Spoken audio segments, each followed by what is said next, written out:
할렐루야. LRU의 최한권 목사입니다. 여러분에게 이 말씀을 시작하면서 한번 질문을 드리므로 시작해 보겠습니다. 우리가 너와 나 이것과 저것을 구별하는 데 익숙하고 진실을 보지 못하는 것은 무엇 때문일까? 우리는 구분하고 분리하고 차별함으로 말미암아 진실을 보지 못합니다. 그렇게 되는 이유는 다양한 많은 이유가 있다고 각 분야의 전문가들마다 다른 이야기를 하겠지만 공통점으로 이야기할 수 있는 것은 무엇인가? 우리가 너와 나 이것과 저것을 구별하는 데 익숙한 것, 선과 악을 구별하는 데 익숙한 것, 그러므로 진실을 보지 못하는 것은 무슨 이유 때문일까? 우리와 가장 가까운 곳에서 우리가 그 이유를 찾아본다면 바로 언어의 한계 때문입니다. 언어 속에 감춰져 있는 언어의 함정 때문입니다. 우리는 언어와 떨어져서 단 1분 1초도 물과 떨어져서 공기와 떨어져서 숨을 쉬고 살아갈 수 없는 것처럼 언어를 떠나서 살 수가 없습니다. 그런데 그러한 모든 너와 나 이것과 저것을 구별하는 데 익숙하고 진실을 보지 못하게 하는 것은 바로 언어의 함정, 언어의 한계 때문이라고 답을 드리면서 오늘 말씀을 시작합니다. 대개 거의 많은 사람들이 흑백 논리에 길들여져 있습니다. 검으냐 희냐. 하지만 또 불가에서는 이원론적인 사고방식을 지향하고 둘이 아니다 불의 사상을 토대로 논리를 전개하는 종교도 있습니다. 흔히 같지도 않고 다르지도 않다. 흑과 백이 하나도 아니고 둘도 아니다라는 애매모호한 말로 표현되는 것입니다. 그래서 우리는 우리의 종교를, 우리 하나님 말씀을 깊이 이해하는데 불교의 경전의 이야기를 한번 빌려올 수도 있지요. 불가에서는 이 세상의 진짜 모습을 설명할 때 자주 쓰이는 말이 있습니다. 여러분이 흔히 익숙하게 들었던 이야기고 한두 번 사용했던 이야기일 것입니다. 그것이 바로 색이 공이요, 공이 곧 색이다. 색즉 시공, 공즉 시색이라는 말입니다. 이 말은 생겨나는 것도 없어지는 것도 아니고 더러울 것도 깨끗할 것도 없으며 늘어나는 것도 줄어드는 것도 없다 이 말이죠. 이것을 색이 곧 공이요 공이 곧 색이다 이렇게 표현합니다. 이 말이 다소 난해하게 느껴지는 이유는 그건 우리 언어가 가진 한계 때문일 것입니다. 있는 그대로의 진리를 언어로 표현할 길이 없습니다. 언어는 그저 인간들이 소통을 위해 불가피하게 만든 최소한의 도구요 쌍방간의 약속입니다. 본래 하나인 것을 이쪽은 손바닥, 저쪽은 손등이라고 규정한 것뿐이지요. 그런데 우리는 편의를 위해 임의로 규정한 것을 있는 그대로 받아들입니다. 어느샌가 자기도 모르게 우리도 모르게 언어의 틀에 갇혀서 그 틀로만 바라보고 사고하게 되는 것이죠. 결국 실체와 멀리 떨어져 있는 개념을 마치 그것이 전부인 것처럼 알고 사고하고 생활하게 된 것입니다. 언어로는 결코 있는 그들의 진실을 넣어 표현할 수가 없습니다. 우리가 어떤 대상에 붙인 이름과 그 이름이 가지고 있는 실제는 결코 같은 게 아닙니다. 물론 이런 한계에도 불구하고 인간은 언어를 통해서 소통하는 것이 편리하니까 불가피하게 구분 지을 수 없는 것을 구분 짓고 이름 붙이게 되지요. 이건 손바닥이야, 이건 손등이야 하고 말입니다. 하지만 여러분 명심해야 합니다.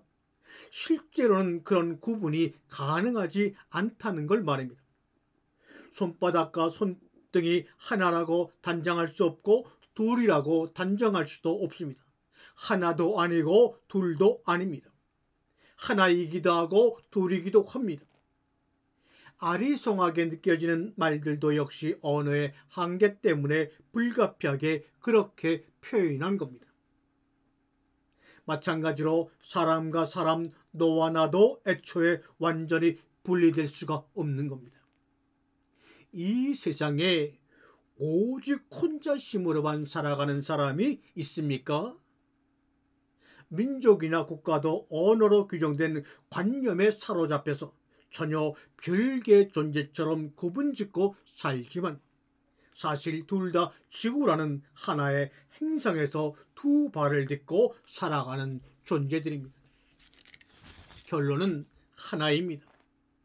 나와 타인과 세계는 하나이니 모두 더불어 말씀 안에서 생존하고 함께 살아가야 합니다. 그것이 바로 로고스입니다.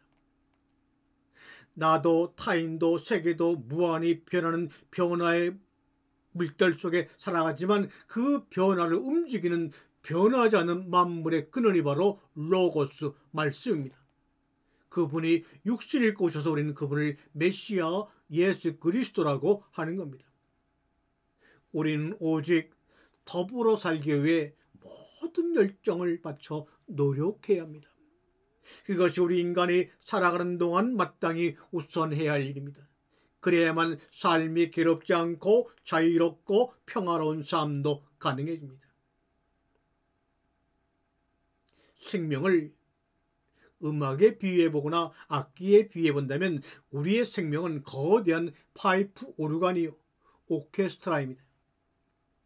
만약 파이프 오르간 앞에 앉아 솔이라는 한 개의 음을 친다면 그걸 음악이라고 할 수 있을까요?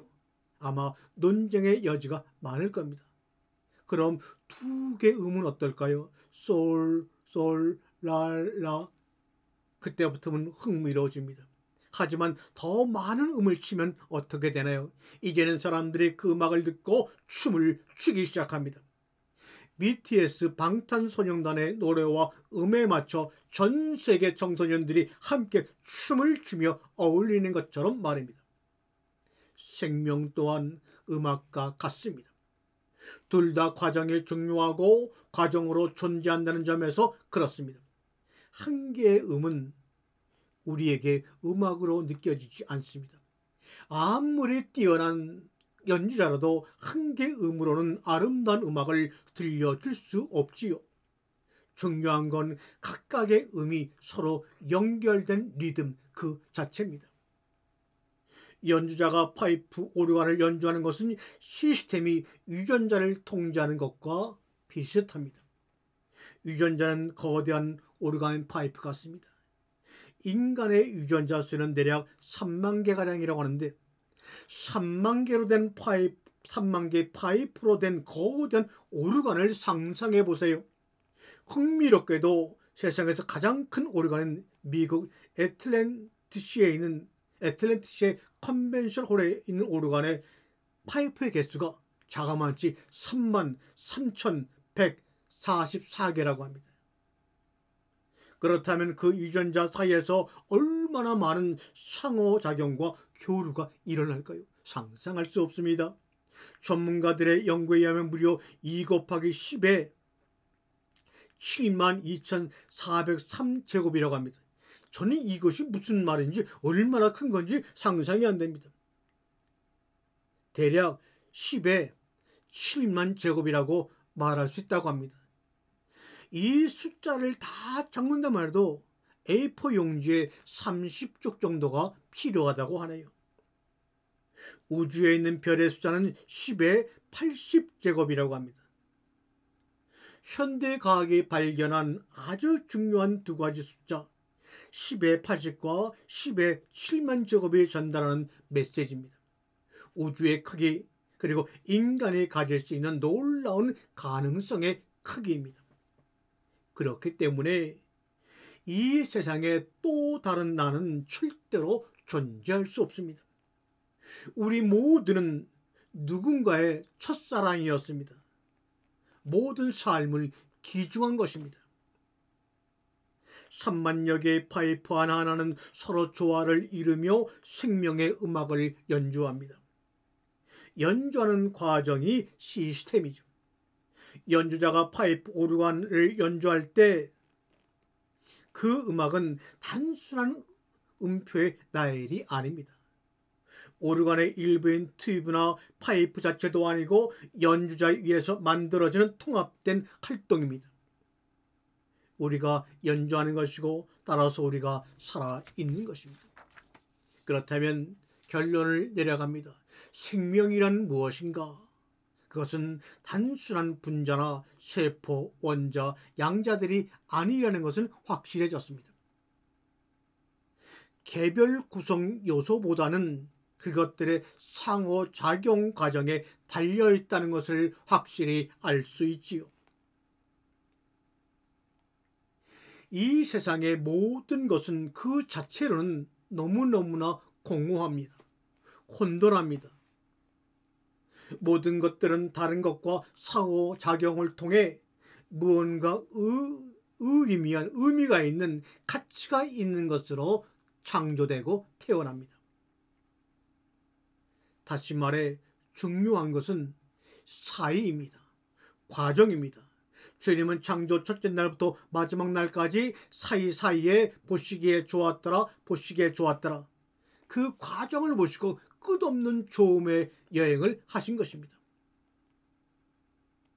존재, 아담 그 자체가 만들어지는 과정을 말이죠. 아멘, 아멘.